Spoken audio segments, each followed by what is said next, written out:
भारतीय इतिहास में जब-जब गद्दारों का नाम आता है, तो जो सबसे बड़ा जो गद्दार का नाम आता है, वो राजा जयचंद का नाम आता है। भाई जयचंद ने मोहम्मद गौरी का साथ देकर पृथ्वीराज चौहान को हरवा दिया था। लेकिन यहाँ पर इसके पीछे की एक बहुत इंटरेस्टिंग स्टोरी है, ये शायद आप लोगों को नहीं पता होगा। यहाँ पर देखो होता क्या है, राजा जयचंद रहता है और पृथ्वीराज चौहान रहता है। अब इन दोनों में क्या रहता है, कट्टर दुश्मनी रहती है, बिल्कुल एक-दूसरे की पटती नहीं थी। और ये राजा जयचंद्र की पुत्री थी राजकुमारी संयोगिता। इसकी कौन थी? ये पुत्री थी। अब यहाँ पे पुत्री जो थी, अब देखो यहाँ पे कैसे क्या कनेक्शन बन रहा है। इस पुत्री की जो थी राजकुमारी संयोगिता, इसको कौन पसंद था? इसको पृथ्वीराज चौहान पसंद था।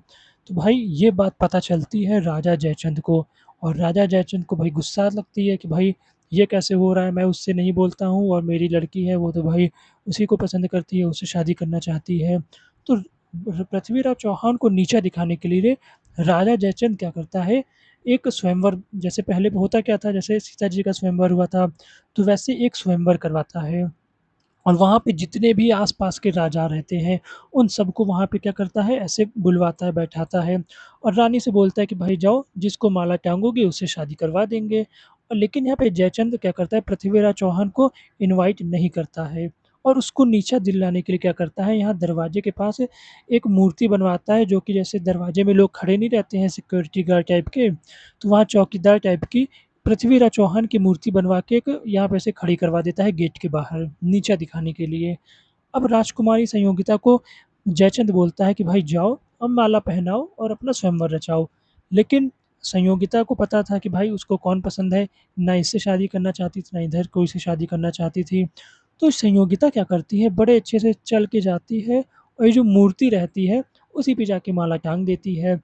अब यहाँ पे राजा जयचंद बहुत गुस्से में हो जाता है कि भाई ये क्या कर दी, और उतने में क्या होता है, पृथ्वीराज चौहान आ जाता है और भाई राजकुमारी संयोगिता को भी लेता है और अपने साथ चले जाता है। अब वहाँ पे राजा जयचंद की इतनी बेइज्जती होती है, तुम खुद सोचो, यहाँ पे कितने अलग-अलग यहाँ पे साम्राज्य के बड़े-बड़े राजा आए थे और उनके सामने उसकी कोई लड़की को ले जाएगा तो उसको कैसा लगेगा।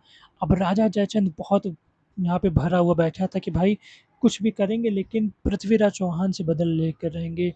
अब यहाँ पे होता क्या है, मोहम्मद गौरी रहता है, ये उसके कुछ साल पहले एक बार भारत पे आक्रमण करता है।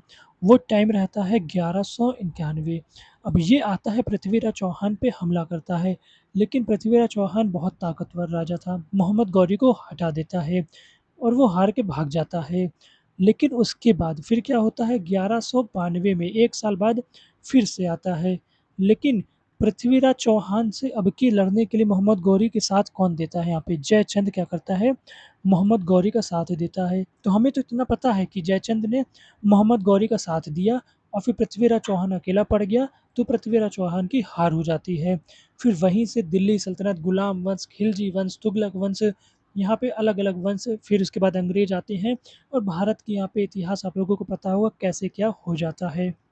लेकिन यहाँ पर एक बहुत ही बड़ा ट्विस्ट ये भी है कि अगर यहाँ पे ये दोनों वाला केस ना होता, राजकुमारी संयोगिता और पृथ्वीराज चौहान का यहाँ पे केस ना होता, तो हो सकता था राजा जयचंद मोहम्मद गौरी की मदद भी ना करता।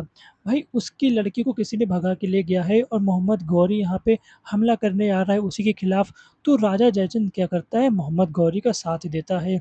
तो ये पीछे की एक मेन स्टोरी है जो कि ज़्यादा लोगों को नहीं पता है। अब आप लोग यहाँ पर राजा जयचंद की जगह होते तो क्या करते? ये आप लोग कमेंट करके बताना।